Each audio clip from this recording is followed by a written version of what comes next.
Hello everyone, আশা করছি সবাই খুব ভালো আছেন। সার্চিং এন্ড অপটিমাইজেশনের advance course step by step video আমরা আমাদের ইউটিউব চ্যানেলে আপলোড করে যাচ্ছি।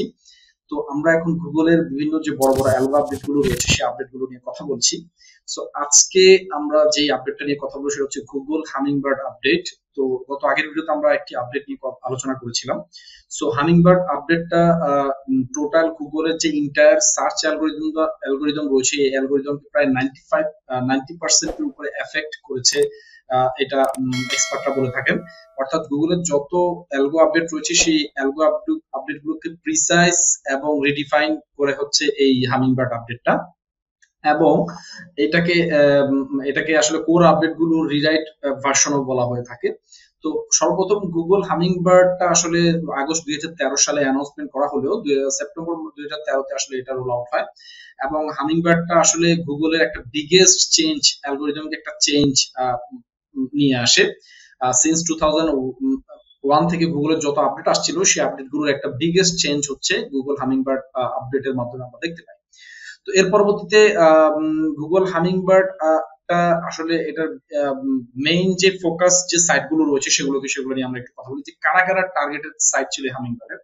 আচ্ছা, website impacted by hummingbird by affected by hummingbird update were typically those that are relied heavily on outdated SEO practice such as keyword stuffing, low quality content, lack of focus on user experience and intent.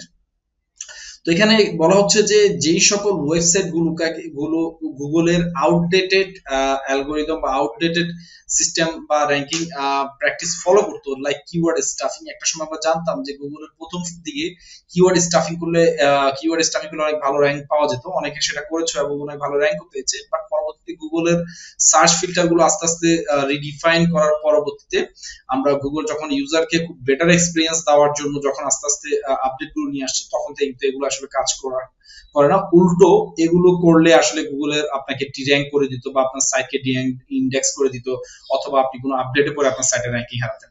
তো এই ধরনের একটা practice হচ্ছে keyword stuffing, যেটা হামিংবার্ডের সাথে একটা related ছিল। এবং হচ্ছে লো কোয়ালিটি কন্টেন্ট, অনেকে কোনো ইউজারকে কোনো ভ্যালু দিত না কন্টেন্টের ভিতরে, যে কারণে লো কোয়ালিটি কন্টেন্ট আসলে কোনগুলো ধরা হয়। একটা কন্টেন্ট আপনি লিখলেন যেটাতে কোনো ইমেজ ব্যবহার করলেন না, যেটাতে কোনো ভিডিও দিলেন না, যেটাতে কোনো ইনফোগ্রাফি ইউজ করলেন না, যেটাতে কোনো আপনি টেবিল অফ কন্টেন্ট ইউজ করলেন না, যেটাতে কোনো আপনি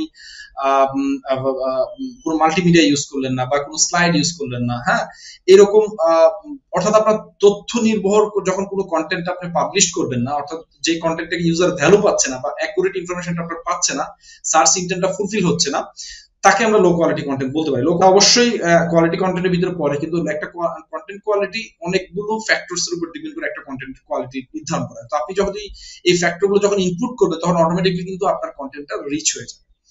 এরপর দেখেন কি রয়েছে, lack of focus on user intent and experience. User intent অনেক বড় একটা ব্যাপার, বিশেষ করে হামিংবার্ডের ক্ষেত্রে। সো ইউজার ইন্টেন্টের দিকে আমাদের ফোকাস রাখতে হবে, ইউজাররা আসলে কি চাচ্ছে, হ্যাঁ, সেইটার এক্সাক্ট রেজাল্টটা পাচ্ছে কিনা আমার কন্টেন্টের ভিতরে, এটাও কিন্তু আপনাকে মাথায় খেয়াল রাখতে হবে। যেগুলো কিন্তু হামিংবার্ড সরাসরি কিন্তু এই বিষয়গুলো কিন্তু উপর ডিপেন্ড করে কিন্তু বিভিন্ন ওয়েবসাইটকে কিন্তু হামিংবার্ডের আপডেটে কিন্তু ফেলে দেয়। তো এবার দেখেন optimize semantic search and natural language বা এনএলপি আমরা যেটাকে বলে থাকি। সো যখন আপনি কিওয়ার্ড স্টাফিং বাদ দিবেন তখন আপনি চিন্তা করবেন তাহলে আমি র্যাঙ্কিংটা করব কিভাবে। র্যাঙ্কিংটা করতে হলে আপনাকে সেমেন্টিক যে কিওয়ার্ড গুলো রয়েছে বা সেমেন্টিক সার্চ ইন্টেন্ট যেগুলো রয়েছে, অর্থাৎ আপনি যেই টপিকে লিখছেন সেই টপিকের রিলেভেন্ট এলএসআই বা লং টেল কিওয়ার্ড আপনি এখানে ইউজ করতে পারেন। দেখেন কি বলছে, optimize for semantic search and natural language. Hummingbird better understand the context and the meaning behind the search queries, incorporate natural language and long tail keyword into your content. আমি যেটা বলছিলাম আপনাদের যে long tail content keyword use করতে হবে আপনাকে, keyword stuffing এর না করে। ওকে, তাহলে গুগল বুঝবে যে আপনি পুরোপুরি টপিকটা কভার করেছেন এবং আপনার এটা রিলেভেন্ট, আপনার যে কন্টেন্টটা সে রিলেভেন্ট। হ্যাঁ, এর পরবর্তী নলেজ গ্রাফে আমরা ওই যে বলেছিলাম আপনাদের যে হামিংবার্ড আপডেটটা একটা প্রিসাইজ একটা অ্যালগো আপডেট। তো সেখানে নলেজ গ্রাফ একটা বিষয় রয়েছিল। নলেজ গ্রাফটা কেন আমি একটু বলি, দেখেন Hummingbird made better use of Google Knowledge Graph, which provide direct answer to the user queries and display information about various topics, entities and relationship. আচ্ছা, এখানে কি বোঝাচ্ছে? এখানে বোঝাচ্ছে হচ্ছে কি একজন লোক SEMrush লিখে সার্চ, SEMrush মানে কি? SEMrush একটা ব্র্যান্ড। তো যখন ব্র্যান্ডের নাম লিখে সার্চ করছে গুগল, ঠিক এক্স্যাক্টলি SEMrush এর ব্র্যান্ডটাই এখানে দেখাচ্ছে। দেখেন নলেজ গ্রাফে সেই ব্র্যান্ডের ইনফরমেশন আমরা দেখতে পাচ্ছি। হামিংবার্ড যখন আপনি ব্র্যান্ড সার্চ টার্ম লিখে যখন সার্চ করছেন, তখন কিন্তু হামিংবার্ড আপনাকে এক্স্যাক্টলি ব্র্যান্ডের ইনফরমেশনই দিচ্ছে। হ্যাঁ, নলেজ গ্রাফ দেখাচ্ছে। আবার যখন আপনি কোনো কিওয়ার্ড লিখে সার্চ করছেন, তখন সেই কিওয়ার্ডের যে কোয়ারিজটা রয়েছে, সেই কোয়ারিজ বা ইন্টেন্ট অনুযায়ী কিন্তু আপনাকে সেই রেজাল্টটা দিচ্ছে। তো হামিংবার্ড কিন্তু এই নলেজ গ্রাফের উপরে কিন্তু বেশি প্রায়োরিটি দেওয়া শুরু করেছে যখন আমরা ব্র্যান্ডেবল কিওয়ার্ড লিখে যখন সার্চ করি। অলসো ভয়েস সার্চ অপটিমাইজেশন নিয়েও হামিংবার্ড কিছুটা এফেক্টেড করে বিভিন্ন ওয়েবসাইটকে। Voice search optimization became a increasingly important after Google Hummingbird algorithm update due to the rise in conversational and voice based queries। অর্থাৎ এখন কিন্তু ভয়েস সার্চের কারণে কিন্তু বিভিন্ন ওয়েবসাইটে আমরা ভয়েস সার্চ দিতে পারি, এবং এটাও কিন্তু হামিংবার্ডের সাথে, যেহেতু এটা ইউজার এক্সপেরিয়েন্সের সাথে রিলেভেন্ট, এটা কিন্তু হামিংবার্ডের আপডেটের জন্য কিন্তু দায়ী। অর্থাৎ আপনার ওয়েবসাইটকে ভয়েস সার্চের জন্য, ভয়েস সার্চ ফ্রেন্ডলি করাটাও কিন্তু হামিংবার্ড আপডেট থেকে বেঁচে থাকার জন্য একটা কিন্তু ইম্পর্টেন্ট কারণ। এরপর দেখেন অপটিমাইজ ফর লোকাল সার্চ। আচ্ছা, লোকাল সার্চ ইন্টেন্টের উপরে বেসড করেও কিন্তু হামিংবার্ড কিন্তু আপডেটটা কিন্তু রোল আউট হয়েছিল। অর্থাৎ অনেকে লোকাল বিভিন্ন কিওয়ার্ড লিখে সার্চ করে।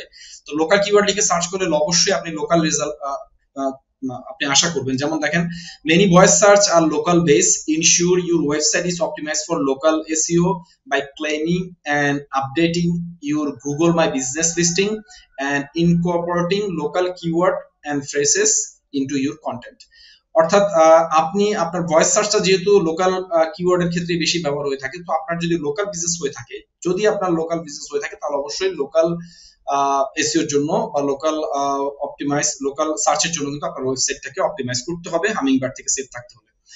তো এই ছিল ওভারঅল হামিংবার্ডের মেইন এফেক্টেড এরিয়া গুলো। আপনি যদি কিওয়ার্ড স্টাফিং না করে যদি সেমেন্টিক SEO ইউজ করেন বা LSI long form keyword use করেন, সেক্ষেত্রে এটা আপনার জন্য একটা বেটার অপশন। আপনার ইউজারের ইন্টেন্ট বা কোয়ারিজ যেটা, সেটা 100% ফুলফিল করার চেষ্টা করবেন, এবং ইউজার যে চাচ্ছে সেই ইউজার এক্সপেরিয়েন্সটাই এখানে সবচেয়ে বেশি মুখ্য বিষয়। অবশ্যই যদি লোকাল বিজনেসের সাথে আপনার ওয়েবসাইট থেকে থাকে, তো সেক্ষেত্রে লোকাল সার্চের জন্য আপনার ওয়েবসাইটটাকে সুন্দরভাবে অপটিমাইজ করবেন, এবং ইউজার এক্সপেরিয়েন্সের মধ্যে আরো যে বিষয়গুলো রয়েছে, যেমন ভয়েস সার্চ অপটিমাইজেশন বা আদার্স যেগুলো রয়েছে, সেগুলো আপনি খেয়াল করবেন, যাতে হামিংবার্ডের এই আপডেট থেকে আপনার ওয়েবসাইটটা 100% সেফ থাকে।